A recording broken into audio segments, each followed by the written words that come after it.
And that, of course, is where I'm going to leave it with you this morning here from the studio in Auckland Park. But it's not over yet for Morning Live. One last thing. Leanne there speaking to the CEO of the IEC or someone from there just to get us up to speed. And, of course, special votes is about to start in just about 10 minutes' time, a little less. So that's it from me. Goodbye.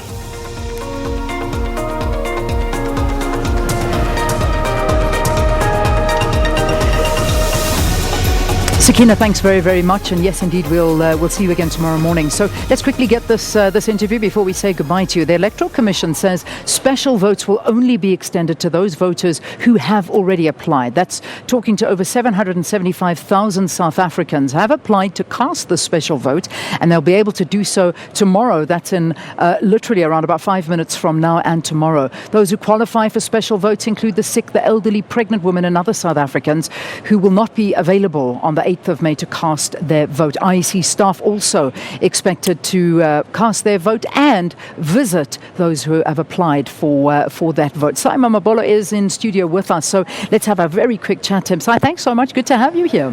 Thank you very much. So, first and foremost, I think the big story worrying people right now is that permanent workers are threatening to down tools on Wednesday. What's going on? What's happening with this strike action? We've received communication from the labor union on Friday, and we engaged yesterday. And we've been consulting with the commission overnight, and there's a proposal that's on the table. We should be able to find one another before the end of the day today. And we believe that there'll be reasonable accommodation on both sides. Yeah, because at the end of the day, this has all got to do with HR issues and salary-related issues. So, I mean, this could, I imagine, hold a threat to elections if, in fact, this goes ahead? Yes, it could, but I think it won't come to that. In the discussions yesterday, they were very cordial and in a good spirit. So that's why I'm confident that before the end of today, we shall have reached some accommodation with the union. Okay. Si, let's talk to the special vote. We can see that the polls stations should be opening in about 4 minutes' time. It starts at 9 o'clock this morning. We ready for that? A moment of excitement, yeah. Because all the hard work now comes together at the voting station, and we are entering a critical phase of the electoral process, and we are happy that we will be in a position to discharge our duties to South Africans by offering them this special opportunity at the homes and at the voting stations to allow them to cast the ballot. 775,000, but we are comfortable that we will handle that number before the end of tomorrow. Okay, so you've got all of those that have applied. Nobody can go and vote if they haven't applied. So that's the I suppose the shout out to people. Don't think that you can go if you haven't applied. If you haven't applied, we are waiting for you on Wednesday. Okay. But if you have applied, certainly today and tomorrow. And tomorrow you can go. A quick question regarding what's happened in the Northwest. I believe that one of the voting stations, a school in one of the villages, our reporter is actually there, has been burnt down. What happened and what contingency plans in place? Yes, we have received those reports. It's matters related to service delivery.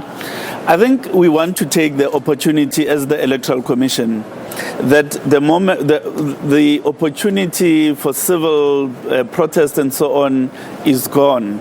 We now need to create an environment where voters can vote in peaceful circumstances. And we want to urge community leaders to come to the party with respect to that.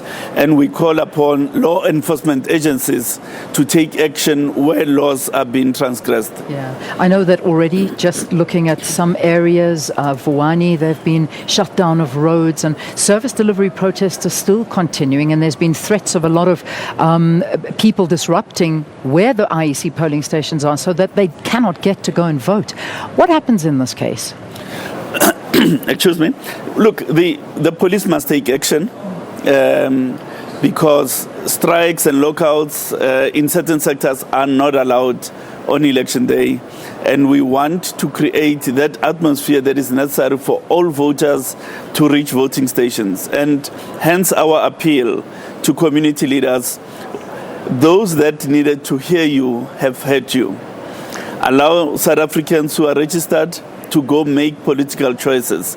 The best way to speak in an election is to cast the ballot, and let's allow South Africans to do that without hindrance. And where this persists, regrettably, it may be necessary for the police to enforce the laws of the Republic. All right, we leave it there. Si, thanks very, very much for talking to us. Si Mamabolo is, of course, the Chief Electoral Officer, talking to us at the ROC, the ROC, the Results Operations Centre. This is where SABC will be based, as well as in our Auckland Park studio, bringing you everything. Also, as I say goodbye to you, please visit the SABC website.